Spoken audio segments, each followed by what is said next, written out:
Shouldn't use a saw. No, not at all. Tim shouldn't have a saw. It doesn't come out very well. The lines aren't very straight, you can tell. Tim shouldn't have a saw. And that's all.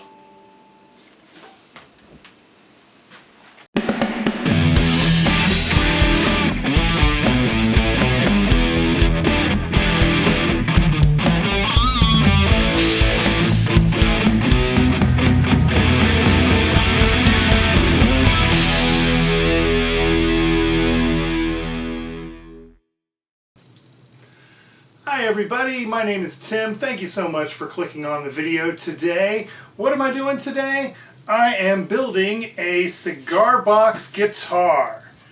I recently had a birthday a few weeks ago and my mother-in-law bought this three lock box, Sammy Hagar, I don't know, 3-string fretted cigar box guitar kit from a place called CB Giddy Crafter Supply. This video is not sponsored, it is not endorsed, it is just me having some fun.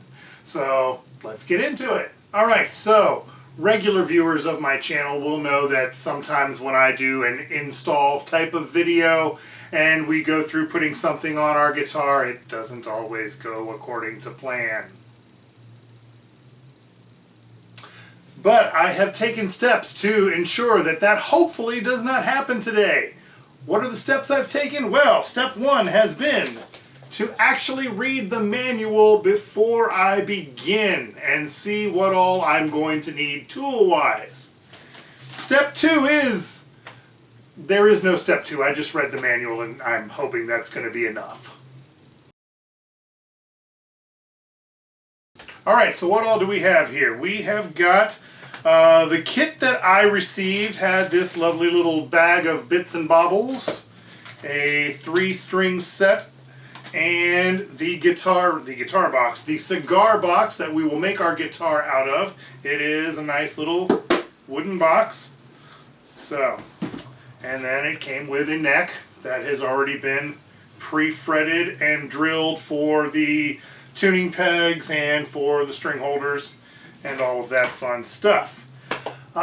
In looking through the instructions, I found out that I did not have enough tools, so I had to make a supply run to my local hardware store.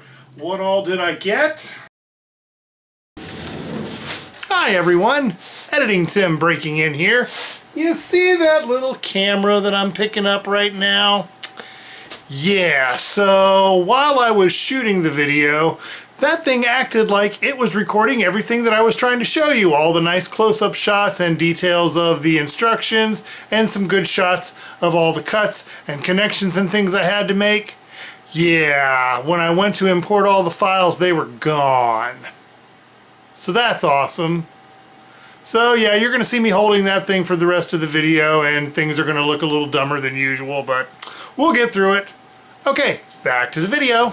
Alright, so we can see here in the instructions a list of some tools that we need. So I have gathered, let's see, it says a small saw such as a coping saw, hacksaw, keyhole saw, etc. I have got a nice little coping saw here. And then next says a screwdriver, which I have got. It didn't really say what to get. It said small Phillips screwdrivers, 1 and 2 tips, or number 1 and number 2 tips recommended. I don't really know what that means, so I just grabbed a couple of different sizes. And I got some extra blades for my coping saw. Various drill bits from 1/16 inches to 1/2 inches. So, I couldn't find any sets that had any 16th bits, so I got this guy. And then I got this other set that goes up to 1/2 inch. That's what I got, and I forgot to actually grab my drill. Hold on. Drill. Alright, it also says to have some glue for sound hole inserts and string ferrules.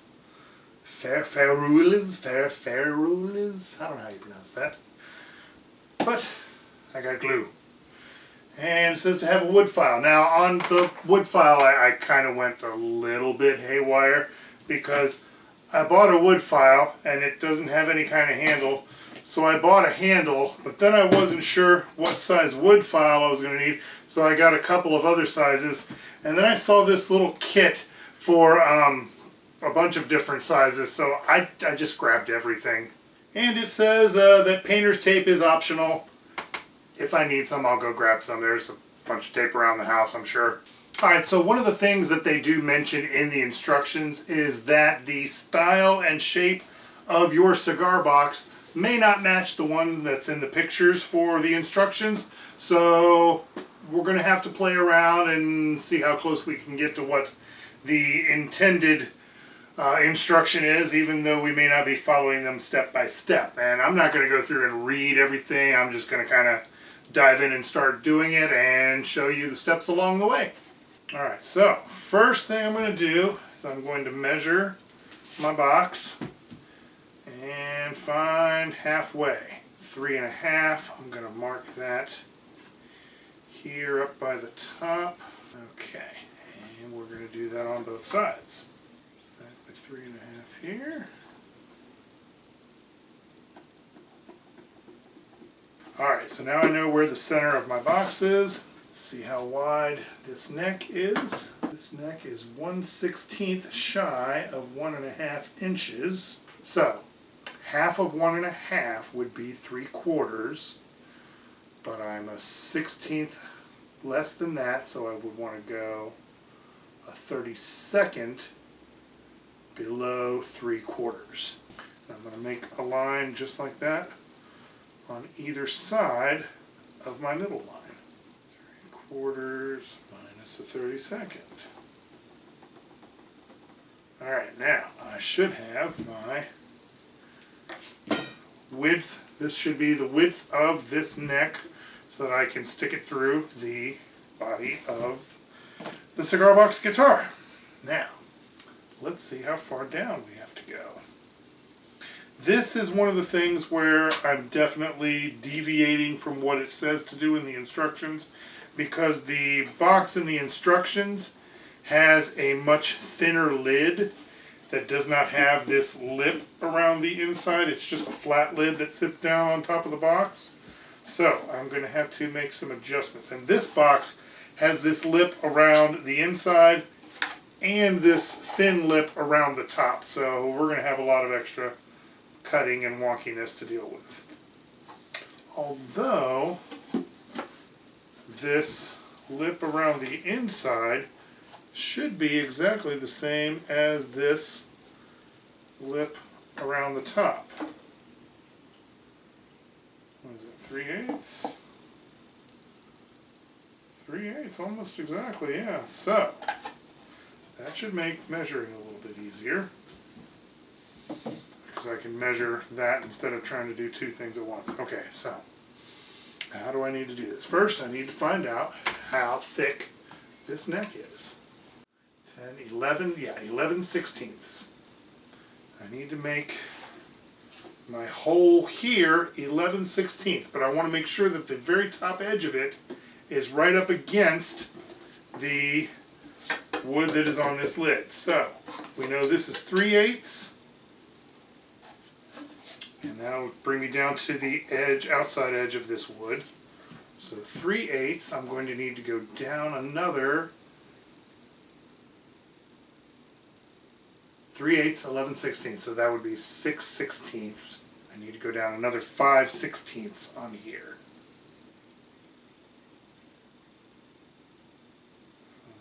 5/16 there. And we're going to go 5/16 down on this side. And then all I should have to do on this side is basically just saw down until I'm even with the main lid of the box and cut it off right there. Should be. Let's try it. And here we go a-cutting.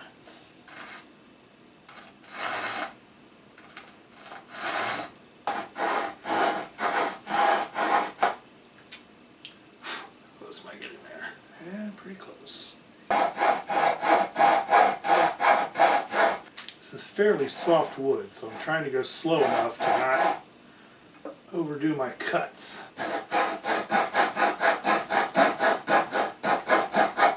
Let's turn it up sideways here. Okay, so this is proven to be difficult because this lip that's on the outside edge of the box is keeping me from being able to tilt my saw up flat where I can make a good cut down here. So I have a feeling this is going to be a little bit ugly looking. Starting to go below it. Don't like that. What can we do? Is it part of the point of a coping saw to be able to change the angle of it a little? How do I do that? Hey, look! You got to learn how the tools work. There! That came out. Now let's do the other side.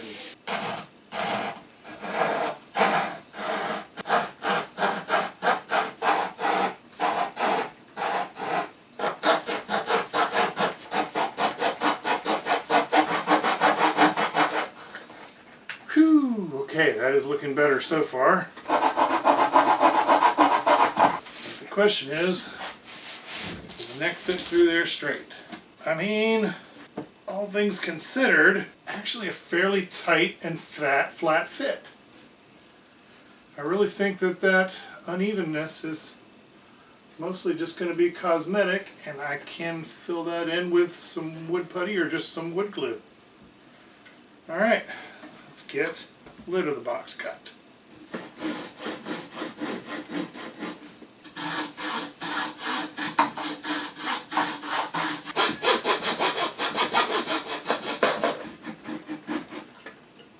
Yay!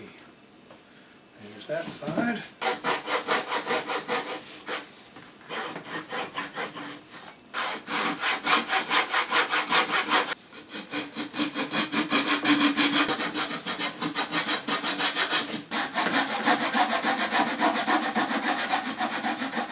I'm doing so well with this saw. Okay, so I did a little bit of a cleanup here in my area, and I did a test fit of the neck. And over here on the bridge end, looks like it's fitting fairly well. I mean, it's a little ugly underneath there, but I can clean that up with some glue. Over here on the neck end, though, I still got a good bit of a gap there. Now it's coming up even with the top of the neck, so I think my problem is underneath here. Looks like, whoops.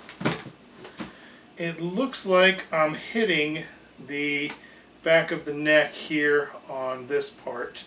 So I do need to still cut that down a little bit more.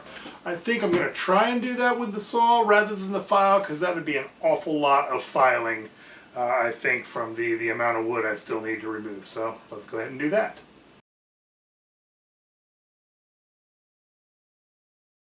I'm sure there are woodworkers and luthiers out there watching this who are screaming their heads off, but I'm just a dude in his bedroom, so sorry. Alright. Now, let's try another test fit. Well, the good news is that it's still a nice tight fit around the neck itself. I think I got something. With the neck notches cut, the next step is to figure out the exact neck placement within the box. This involves a little bit of figuring, but nothing too heavy. We want about 3 3/8 inches of neck sticking out the tail end of the box to form a tailpiece, and you will want your bridge to be about 2 inches from the outside edge of the box. A pencil line has been drawn on the neck that indicates where you'll place the bridge over the neck once it's installed and the box lid is closed. Okay, so 3 3/8 inches I want down here. So that's going to be roughly, just going to put a dot on here. That's how much I want sticking out now, is that.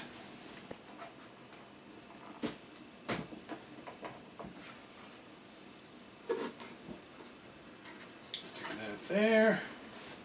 And I'm just going to draw some lines straight across the box so that that is, I know where the neck needs to go when we put it together later. Alright, now drilling sound holes. Doo, doo, doo. Now it is time to drill the sound holes in the box lid. Mount the grommets if desired. You can leave the holes bare if you want. No, I'm going to use the grommets. So, here are my grommets. These are my 1, 2, 3 tuners. And the associated screws. Oh man, those are tiny. I think I'm going to need like one of those little like eyeglass repair kit kind of screwdrivers.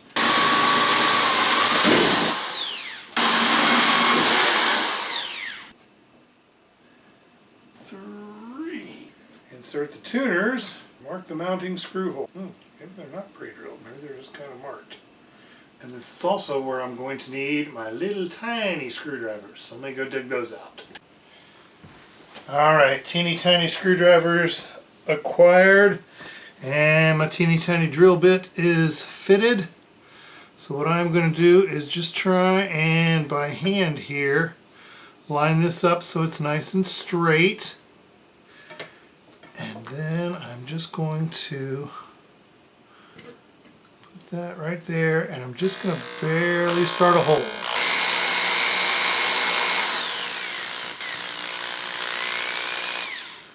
Alright.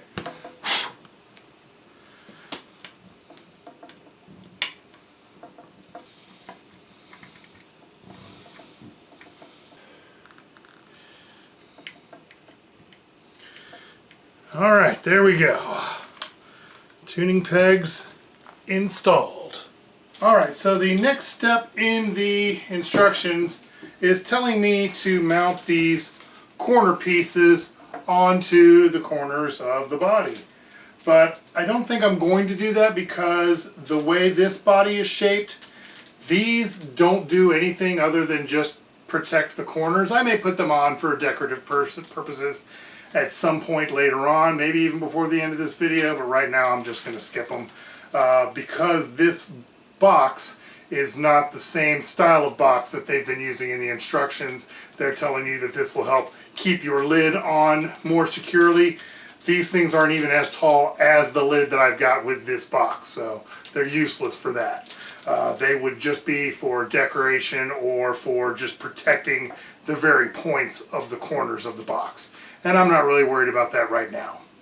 Alright, it's also telling me to put the string ferrules into the tail piece, which would be these holes down here. So, let's go ahead and do that.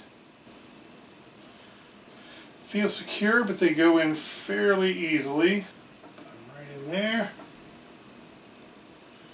Alright, and now those are in place. We got a neck that I can put strings through, and I can tune them on.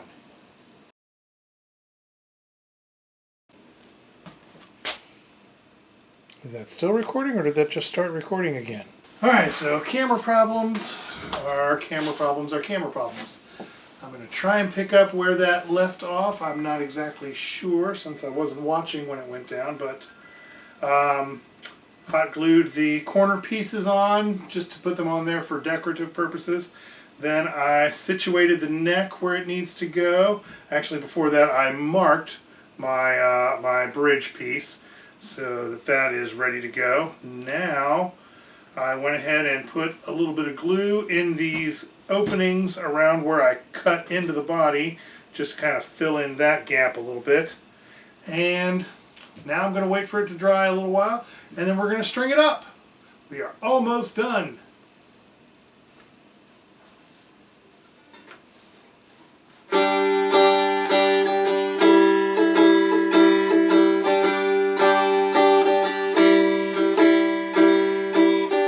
Shouldn't use a saw.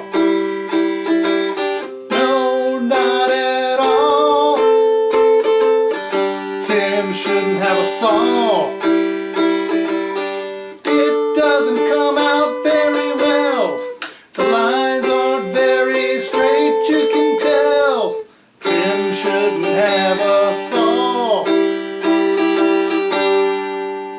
that's all. Thank you so much for watching the video. If you guys are enjoying what I'm doing, please remember to like the video and to share it with your friends. Also subscribe to the channel. That really helps me out a ton. Another way you can help is to support me on Patreon. That link is over here. $1 a month is going to help me continue to make more and more videos and get better and better at them. I would really appreciate your support. You can also follow me on my other social media accounts, again using the handle @TimBMusician. And I will see you guys next time.